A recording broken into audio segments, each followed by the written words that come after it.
The Township of Langley just dropped its 2025 annual financial statements. Here's why, if you're a business or resident, there's a lot of cause for concern. One of the main financial indicators in a municipal financial statement is something called net financial assets. It's important because it reveals future tax vulnerabilities. Having net negative financial assets means we need to collect more taxes in the future to pay our existing financial liabilities. It's also a measure of liquidity and the ability of the township to respond to future needs of residents. Let's take a look at a graph. The main takeaway from these financial statements is what has happened over this council and mayoral term to net financial assets.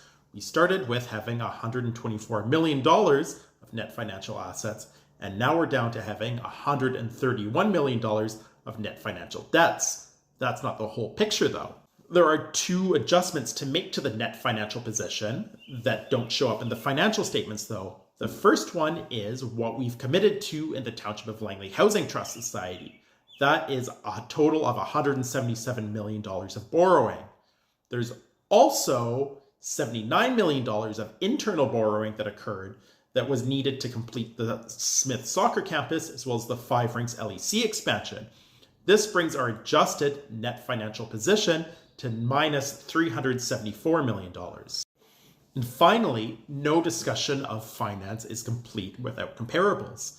So you'll see in light blue is the Township of Langley, yellow is the City of Langley, green is Coquitlam, and red is Surrey. We are unlike all our neighboring and most comparable municipalities. The risk of all this is rising property taxes, and we see this within the township's own 5-year financial plan. Right now, it calls for a property tax increase next year of almost 23%, and over the next 4 years of close to 40%. So what do you think? Is your family in a position right now to take on significantly higher property taxes, or should we start being more fiscally sound in our decision making?